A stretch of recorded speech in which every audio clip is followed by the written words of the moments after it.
Hi, this is Heidi, episode 58, Self-Pity versus Self-Love.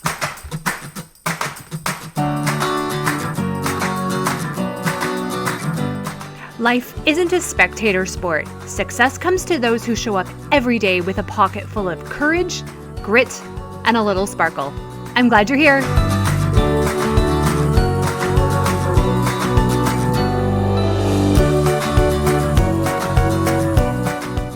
Hello. I am glad you're here. People seem to be settling into this new September, a new way of working, a new way of learning. People seem to be kind of adjusting. It seems like almost no one wants to go back to their office, and almost every student wants to be back in school. Yes, there have been many awful things to come of this pandemic, but it really seems like our world is shifting and many people are finding incredible benefits in ways that they just wouldn't have before this. Now, please make sure you're on my email list. I'm doing my first confidence class webinar, September 17th, my birthday. My gift to myself is learning a new skill to expand my reach and my business, and I'm gifting all of you this amazing class in overcoming perfectionism. It's going to be awesome. And if you're on my list, you'll get a video replay because I know everybody can't come live. Now, you get on my list by signing up for Sunday Sunshine on my website, HeidiBenjaminson.com, or you also can get on the list after you take the confidence quiz on my website. Lots of ways. Then you'll get the links for all the following confidence classes and the replays. So do it. Make sure you're on that. Okay, today I want to talk about two opposite emotions, self-pity and self-love, or sometimes called self-compassion. I've noticed in a lot of my coaching of clients and my own self-coaching how self-pity slips very quietly and easily into different pockets of our life. And we really want to learn to identify when we're in it because it's an emotion that always keeps us stuck. Self-pity leaves us powerless, weak, and usually pretty resentful. Now, if you haven't listened to episode 36 from earlier this year, go and listen later for an explanation on victims, villains, and heroes. Self-pity is the emotion we create when we feel the victim of things outside of us or the circumstances of the world. We create self-pity when we feel acted upon, when we only see the world working against us. Self-pity is an indulgent emotion because it keeps us spinning around like a merry-go-round and we make no progress. There are many negative emotions which actually help us make progress in life. They are useful negative emotions, grief or sadness or embarrassment, just to name a few. We can feel them and move through them and make progress. But self-pity is not one of those negative emotions where we make progress.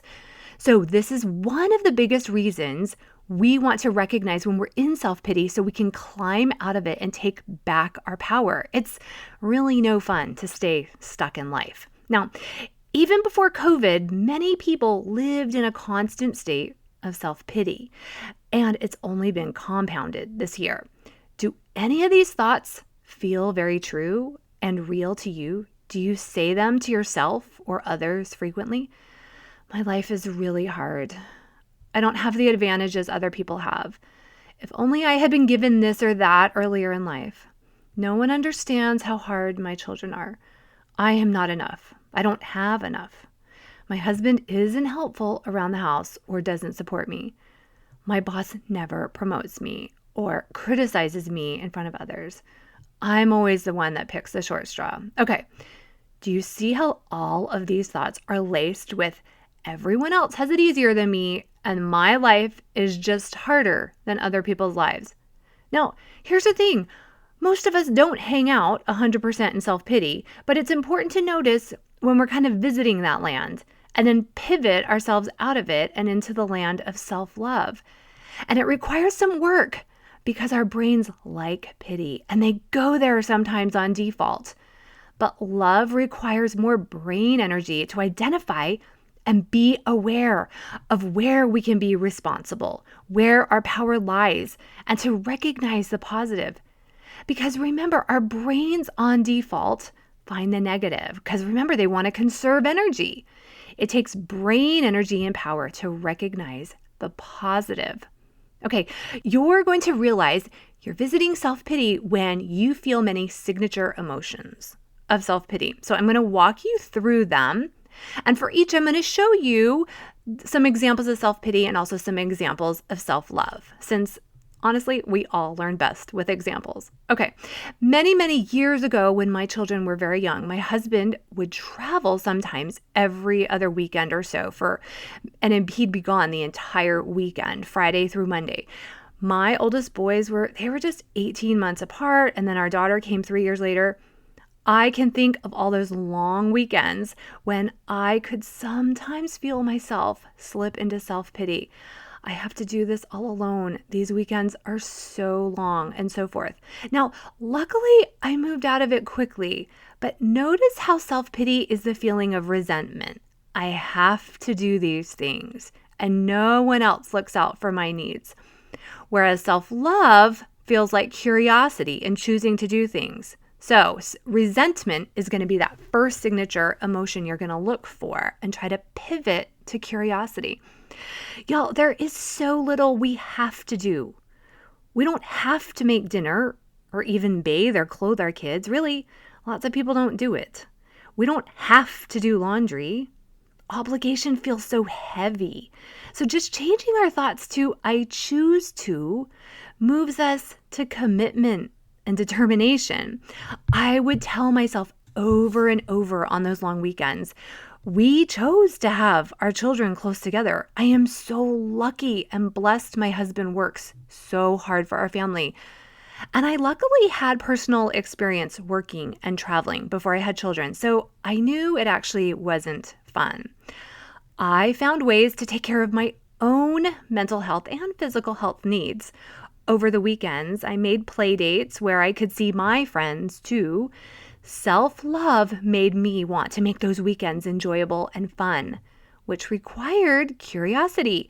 It would have been super easy to sit in the self-pity of how hard those weekends were, but I would have been blaming everyone outside of me for emotions I was creating, and even for a life I had created and did want.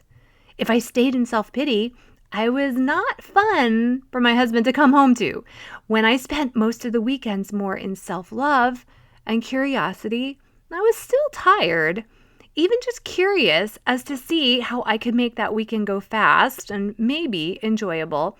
I was much more pleasant when my also very tired husband came home, and he actually never complained about his long travel and trips. Now, notice how resentment would have made me feel trapped in those weekends. Curiosity led me to make the most of that time and helped me find, again, enjoyable solutions. Even now, I can feel self-pity at times for maybe making dinner every night of the week, but in reality, I own that my desire is that I want my family to eat healthy and to eat together. That is an important time for me and my family. So self-love and curiosity lead me to find ways to make dinner easy, which sometimes is Chick-fil-A, and not an obligation. Yes, we also have pizza, probably once a week. And curiosity led me to try the company HelloFresh to deliver meal prep to us, which we actually just started. So instead of dinner feeling like an obligation, I can feel grateful that food can be delivered. How amazing is that? With instructions to help my teens learn to cook before they go to college. I spent many years in self-pity and resentment that I wasn't taught more about nutrition when I was growing up and that I was so overweight. When I finally took more responsibility for myself and became curious as to how I could solve this problem for myself, I started making forward progress with my own health. Okay, next, notice how self-pity has us feeling like the victim of everything, and self-love has us feeling empowered, like the hero of our life. Self-pity makes it look like things are happening to us. Self-love feels like we're the best person to handle this challenge. So right now, in the fall of 2020, I hear lots of clients and other people on social media posting comments that sound like they're the victims of remote learning, they sound very powerless to make decisions for either their child's education or how they're going to experience this. Those who are choosing self-love and self-compassion right now are taking responsibility for how and what their children learn. They aren't wallowing in the poor me. Now, most of us recognize this isn't our ideal schooling situation, but self-love looks like thoughts like, this isn't my ideal school setting, but I know I can set my child and my family up to make the most of this. Self-pity would have internal thoughts like, I can't believe this is happening. This shouldn't be happening. This is so awful. My kids aren't learning anything. We will all be behind.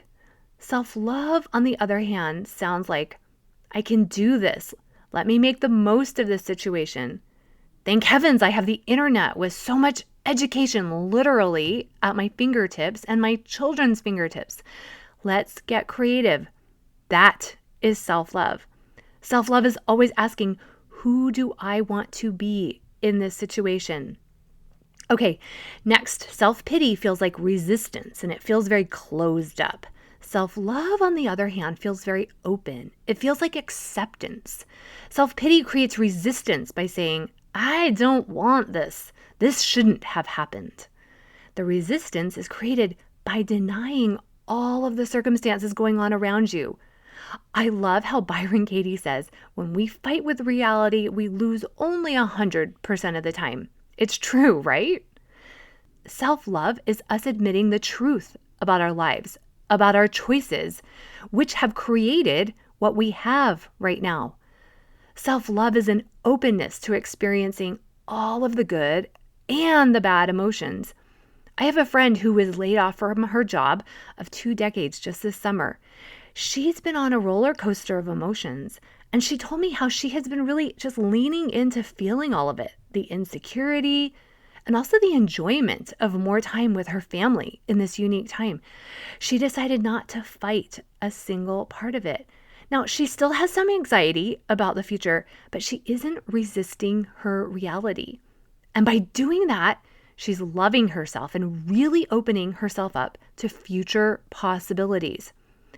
I like to think of self-pity and self-love on a continuum where real life is in the middle. Self-pity has us moving backwards into the negative numbers on the number line. We create more distance between where we are and creating a new future. Self-love, including processing negative emotion and feeling some discomfort and even courage, self-love moves us into the positive on that number line. So notice denial, we go backwards. Acceptance, we go forward. Lots of people don't want to weigh themselves. Now, why is that? Many experts say that that's a habit of healthy individuals. I think we all shy away from the scale because we have to do the hard work of accepting and admitting where we are today and accepting and loving ourselves right where we are. That acceptance really is a big step toward self-love. Okay, the next red flag emotion of self-pity is judgment, whereas self-love feels like empathy. Judgment is that emotion that really separates ourselves from other people and from our real, authentic, lovable selves. It sounds like us saying, I can never do it. All of these people around me are awful. I'm not good enough. Self-love and empathy don't have judgment. In fact, they remind us how amazing we are. They show us how far we've come. They remind us of all the resources around us, of all the people willing to help us. Self-pity and judgment have some people sending nasty, threatening emails to the people running our schools right now in pandemics. Self-love focuses our intentions on finding ways to help and support not only ourselves, but those around us. Judgment always separates us. Empathy brings us together. Funny how the more we love on ourselves, the more we have to give, serve, and love others. I can always tell the people who are kind to themselves because they're the ones who always have a kind word for someone else. This is one way I access so much compassion for people who are negative and criticize others. I know it's only a reflection of deep internal and self-directed negativity and criticism. So it's so interesting that self-pity, which feels kind of comforting to sit in, poor me, that emotion depletes us of energy to serve and love other people, which ironically blesses us so much more. Self-love is really this compounding factor of goodness. Okay, the next red flag emotion of self-pity is comparison. Self-love, on the other hand, feels like understanding and unity. Self-pity wants us to think life is a zero-sum game, so we compare and want to rank ourselves, see if we have it better or worse than someone else. If I had sat in self-pity when my children were younger and my husband was traveling, I could have found all the ways that his weekend was different and, in my estimation, better, which it really wasn't. Or I could have envied others who had their husbands home all weekend. Turns out, though, life isn't a zero-sum game. And comparison only has us ranking our backyards against someone else's front yards. Self-love has us finding common ground, seeking our ways that we're all experiencing this common humanity. It sounds like things like we're all in this together. I've always considered me and my husband a team, and at times we have different roles supporting our family team. And no role is more important or better. And we all rise and grow supporting each other. That comes from not needing to feel like I have it better or have it worse. Or we've all had conversation with friends and one wants everyone else to know that she has it worse than everyone else. Notice how dividing that is. And those who really love themselves don't need to compare. They are seeking to understand other people rather than compete against them. If anyone wants to compete against me, I let them win. That generally is not the vibe of the tribe around me. So watch if the vibe of your friends is self-pity and comparison, or self-love and understanding. Okay, next, and very similar to those previous emotions, self-pity is cold and disconnected from other people. Self-pity, in fact, really disconnects us from ourselves. We are closed off from accepting help from other people when we're wallowing in self-pity. Self-love, on the other hand, is warm. It feels like sunshine. Maybe that's why I like the beach so much. Self-love is like a big hug, and it's open. Self-love looks like us asking for help and accepting help from other people. Self-love knows we are worthy of other people serving us. Self-love is us being humble enough to let people bring us dinner when we need it, give our kids rides, accept another person's expertise. I can always tell when I'm in self-pity because some thought like, oh, I can do it on my own. I don't need your help. No, I'll just do it. I always have to do it. Those thoughts then are coursing through my head with that heavy weight of resentment. Self-love, rather, is, okay, yes, I do need help. Yes, life is more fun with a friend by my side. Or let me see how easy I can make this. Self-pity wants life to be hard. Self-love looks for easy and fun. Okay, next, self-pity looks for validation and appreciation from other people. Self-love, on the other hand, is very happy and content with inner validation. Self-love doesn't need other people to tell them what a great job they're doing. Self-love sounds like thoughts like this. You're doing your very best. I see you. You're doing amazing. Self-pity looks like, okay, everyone around me needs to notice my sacrifice and my hardship to even make it worthwhile. That is so disempowering. When I do anything for my family or home needing external validation, I'm doing it from a very weak and insecure position. Self-love is full of confidence and security that only my opinion really matters. That as long as I feel good about my effort and how I'm handling a situation, I'm doing good. Remember, an internal need can never be satisfied by an external solution. Never. Real lasting love and validation comes from within ourselves.